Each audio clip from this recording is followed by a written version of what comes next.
voudrais également dire que par la réponse que vous nous avez donnée aujourd'hui, vous avez répondu également à cet appel de l'unité. Très important pour nous. Voilà. Merci beaucoup, Monsieur le Président, merci beaucoup.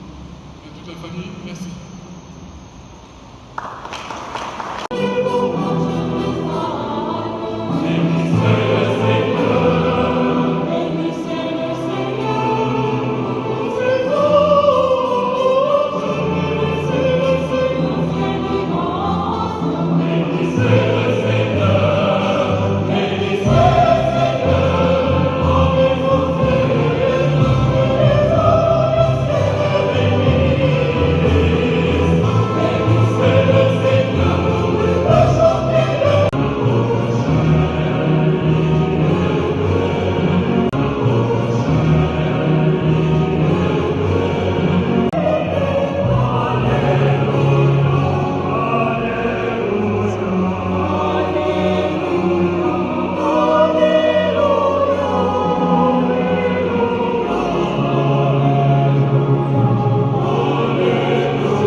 Était pour moi un guide.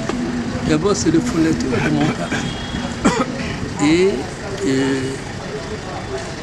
aujourd'hui, en tant que président du MPR, je me rappelle mon groupe.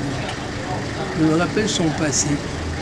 En me rappelant son passé, je me rappelle que le 24 novembre 1965, il a été investi chef d'État par un organe de l'État sans élection.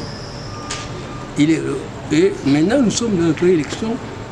La même situation risque de se reproduire au mois de décembre 23.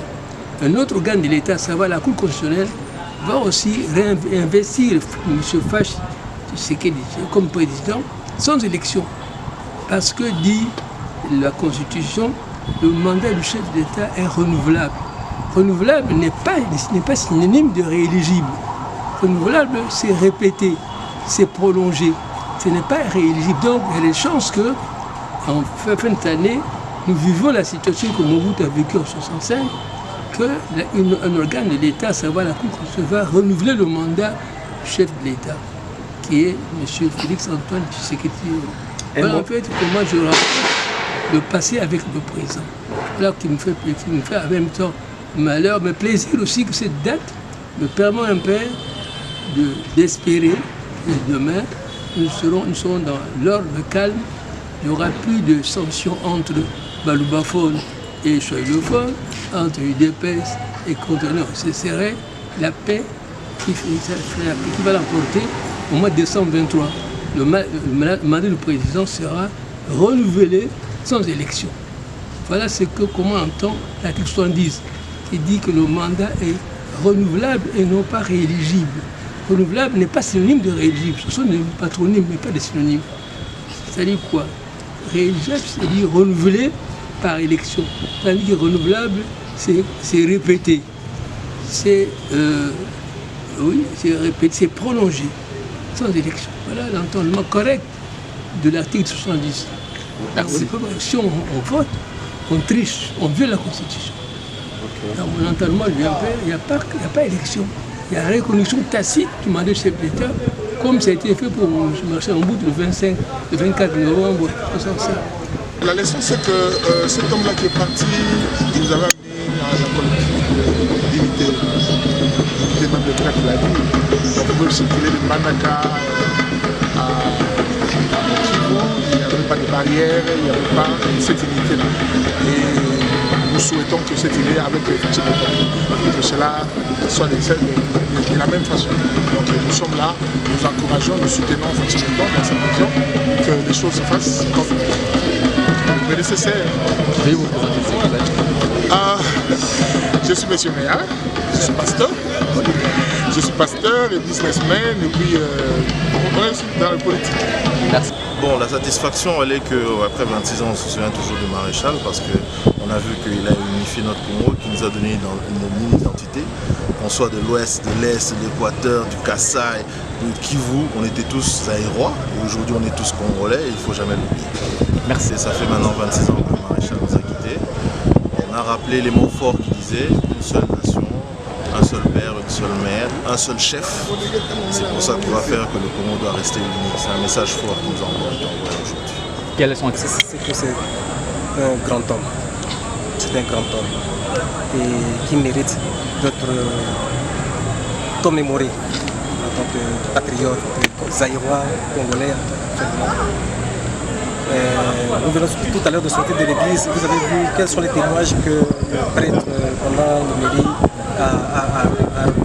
Je pense que ça relève de beaucoup de témoignages pleins dans les cœurs des Congolais et que quelques-uns sont sortis. Donc c'est un grand monsieur et ça vaut de la peine. Il a fait ce qu'il pouvait faire à cette époque et je pense qu'il a balisé le chemin et maintenant le Congo doit continuer. Ça donne toujours des leçons. Vous voyez, il a instauré la démocratie et par après, affaibli par la maladie, il y avait eu la rébellion, il y avait eu tout ce qu'il y a eu. Mais nous retenons que 26 ans après, Mobutu est toujours dans la mémoire des Congolais, surtout à ce moment le plus difficile où le pays a agressé. Parce que j'ai dit ça tout à l'heure, que quand on parlait de Mobutu, on voyait un militaire qui se mettait debout, qui combattait pour son pays. Et à ce moment ici, pendant que le pays est agressé, les Congolais et les Zaïrois à l'époque, nous sommes de l'époque du Zaïre, on se souvient de Mobutu comme celui qui a mis les Congos unis. Vous savez, il y a une partie du territoire national qui est encore sous occupation et aussi des guerres qui ne terminent pas. Voilà, on pense vraiment à Mobutu dans ce sens-là. Merci, veuillez vous présenter s'il vous plaît. C'est Gary Welegia. Voilà. Nous remercions tous les participants, surtout les chefs de l'État qui a prouvé qu'il était sur les pas du maréchal en tant qu'unificateur. Ça nous a tellement touché, ça a touché tous les mobutistes. Après 26 ans, on a retrouvé un président unificateur sur les traces du maréchal Mobutu. Donc nous ne pouvons que lui souhaiter plein succès et pourquoi pas le deuxième mandat qu'il doit continuer l'œuvre qu'il vient de commencer. Merci. Chers camarades, 26 ans après, c'est comme si c'était hier. Aujourd'hui, plus qu'avant quelques jours, tous les Congolais se souviennent du maréchal Mobutu. Parce que la notion de l'unité nationale qu'il a laissée, l'intégrité territoriale, la territorialité des non-originaires qui ont fait preuve pendant les règnes du maréchal Mobutu. Maintenant, tous les Congolais se souviennent de lui. Surtout en cette période où nous sommes en train de reconstruire notre unité nationale.